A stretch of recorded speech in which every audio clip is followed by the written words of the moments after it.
할렐루야, 기쁘고 좋은 아침이 밝았습니다. 오늘도 예수님의 큰 은혜가 우리와 함께합니다. 어떤 것도 두려워하지 말고 또 담대하게 걸어나가야 될 이유가 거기에 있습니다. 언제나 예수님에 대한 소망, 예수님을 향한 우리의 사랑, 불타오르는 여러분 모든 하나님의 자녀가 되기를 바랍니다. 기도하겠습니다. 사랑해 주님 감사합니다. 오늘 주님 앞에 나왔습니다. 말씀 앞에 섰습니다. 주님, 오늘 우리에게 말씀하실 때 우리의 가슴이 뜨거워지게 하시고 주님의 사랑과 은혜로 우리를 덮어 주시옵소서. 예수님의 이름으로 기도드렸습니다. 아멘. 함께 하나님 말씀 보겠습니다. 사도행전 8장 26절에서 40절 말씀 보겠습니다. 사도행전 8장 26절에서 40절 말씀 제가 봉독하겠습니다. 주의 사자가 빌립에게 말하여 이르되 일어나서 남쪽으로 향하여 예루살렘에서 가사로 내려가는 길까지 가라 하니 그 길은 광야라. 일어나 가서 보니 에디오피아 사람 곧 에디오피아 여왕 간다게의 모든 국고를 맡은 관리인 네시가 예배하러 예루살렘에 왔다가 돌아가는데 수레를 타고 선지자 이사야의 글을 읽더라. 성령이 빌립더러 이르시되 이 수레로 가까이 나아가라 하시거늘 빌립이 달려가서 선지자 이사야의 글 읽는 것을 듣고 말하되 읽는 것을 깨닫느냐? 대답하되 지도해주는 사람이 없으니 어찌 깨달을 수 있느냐 하고 빌립을 청하여 수레에 올라 같이 앉으라 하니라. 읽는 성경 구절은 이것이니 일러스되 그가 도살자에게로 가는 양과 같이 끌려갔고 털 깎는 자 앞에 있는 어린 양이 조용함과 같이 그의 입을 열지 아니하였도다. 그가 굴욕을 당했을 때 공정한 재판도 받지 못하였으니 누가 그의 세대를 말하리요? 그의 생명이 땅에서 빼앗김이로다 하였거늘 그 네시가 빌립에게 말하되 청컨대 내가 묻노니 선지자가 이 말하는 것이 누구를 가리킴이냐? 자기를 가리킴이냐? 타인을 가리킴이냐?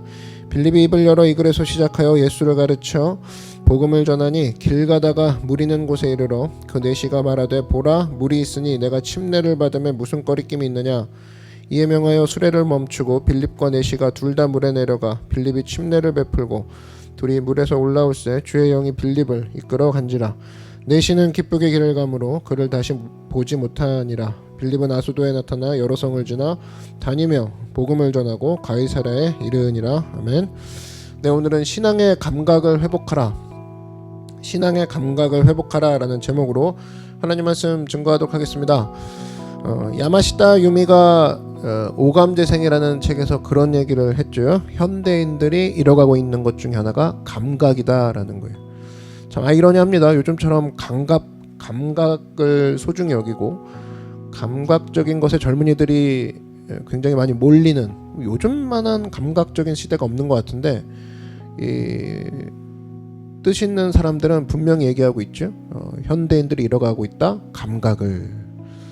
그래서 바나나를 뭐 예를 들면서 이런 거죠. 바나나를 직접 만지고 먹는 거 이것을 느끼기 전에 바나나 맛 우유로 충분히 만족하는 세대, 아니면 바나나에 비슷한 걸로 대처하는 세대, 그렇게 표시를 합니다. 그래서 아픈 것도 모르고 맛도 모르는 현대인, 참 이것도 아이러니합니다. 아픈 것도 모르고 맛도 모른대요. 맛집도 참 많이 다니는데 실제적인 맛들을 잃어가고 있다. 뭐 그렇게 얘기한 걸 들었습니다. 근데 여기를 이제 보면은 자기도 그런 적이 있었는데 감각을 회복한 적이 있다라는 거예요. 언제 그랬냐? 여행 갔을 때 감각이 회복되더라. 그래서 안 써본 감각을 쓰는 거잖아요. 눈도 그렇고 손도 그렇고 처음 보는 거, 만지는 걸 통해서 감각이 되살아나는 거죠. 그랬을 때 자기가 살아있는 것을 느꼈다 그러는데, 우리가 좋은 여행지를 가면 되겠다, 그렇다 할지라도 이런 감각 회복할 기회를 얻지 못한다 그러면 사실은 회복이 안 되는 거죠. 쉬러 갔다 온 게 아니죠. 그 정도로 감각이 회복되는 게 중요하고, 이 저자는 여행을 통해서 감각을 회복했다, 그렇게 얘기하는 걸 들었습니다. 신앙도 마찬가지예요. 나에 대한 여행이 필요해요. 내가 누구인가, 그죠? 나는 어떤 사람인가, 나를 돌아보는 시간. 그 다음에 하나님께 대한 여행이 필요하죠. 이것을 통해서 나에 대한 여행, 하나님에 대한 여행을 감각이 되살아나는 겁니다.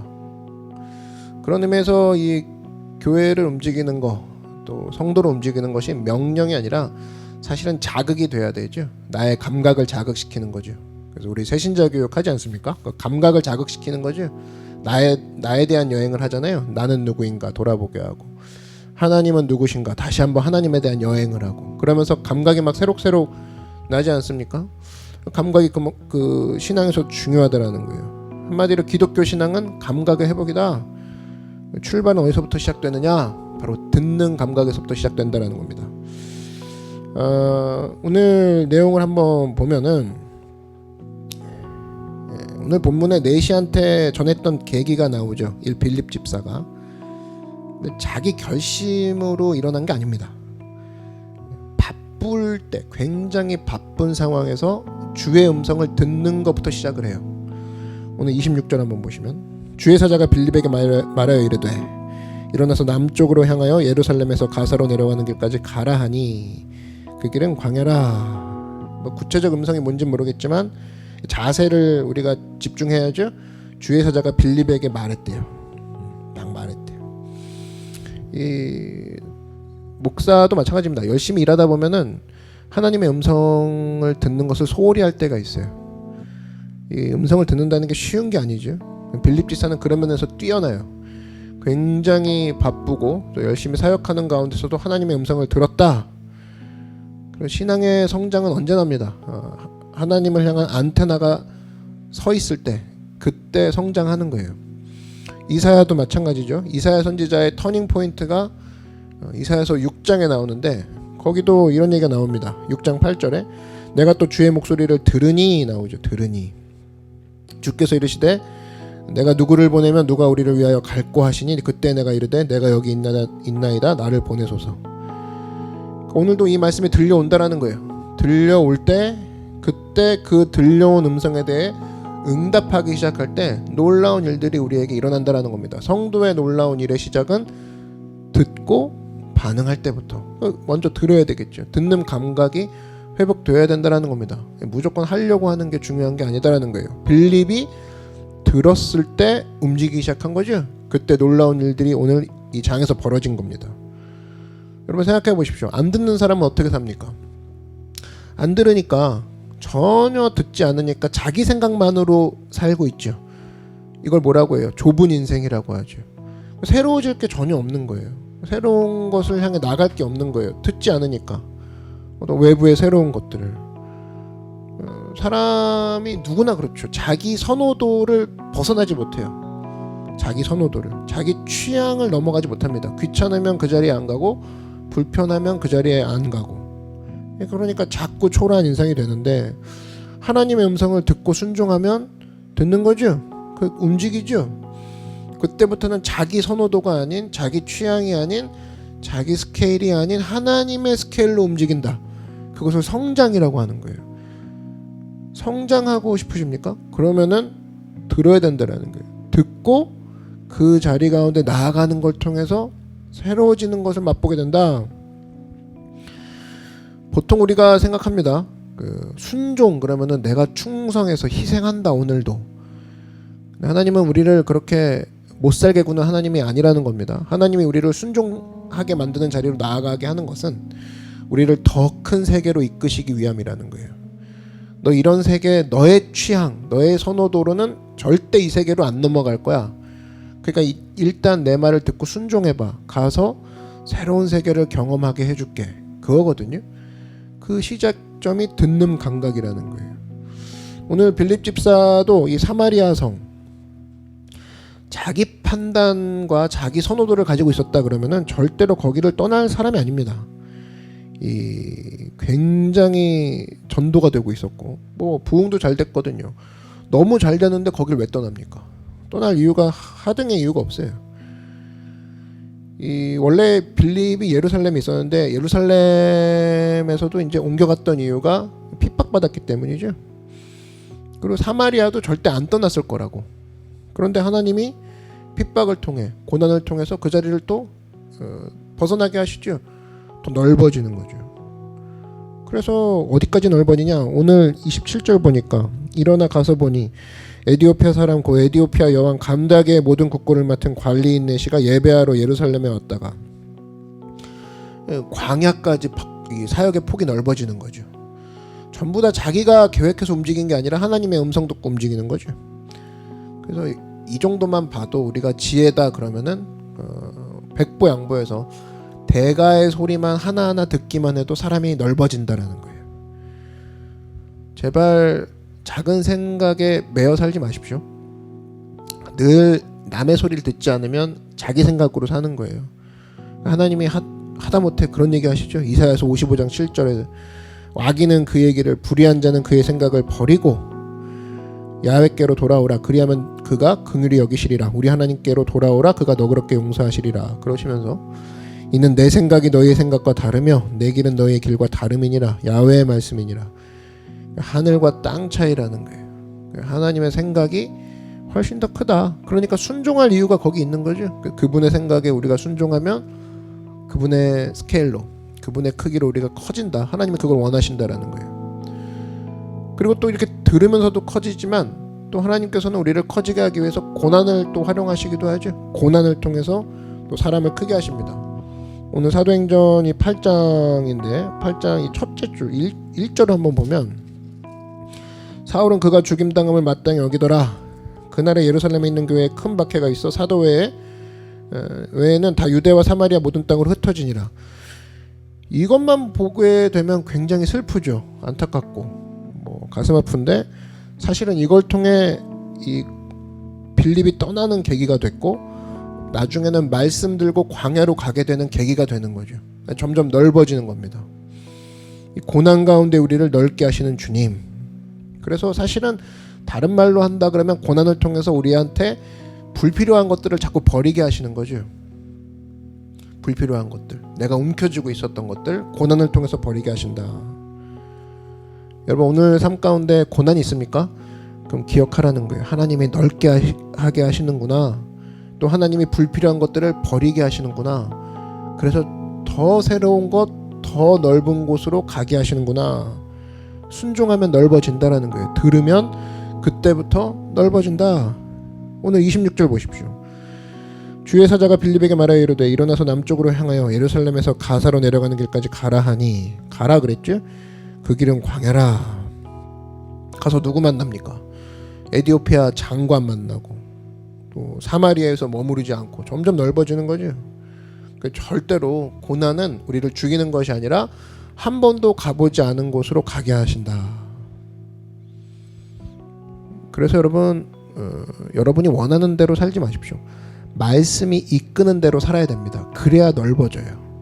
내가 원하는 대로 살면 넓어질 것 같죠? 그렇지 않다라는 거예요.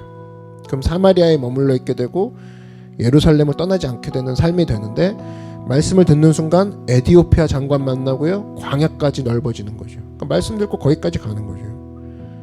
그래서 여러분 언제나입니다. 이 고난이라는 결핍이 딱 왔을 때 하나님께서 새롭고 또 넓은 곳으로 인도하시는 거겠구나. 그런 생각을 가져야 된다는 거예요. 그게 믿음이에요. 그게 믿음. 다른 게 아닙니다. 믿음은 고난이 왔을 때 불평하고 원망하는 게 아니라 뭔가 새로운 일이 벌어지겠군. 그게 믿음이라니까요.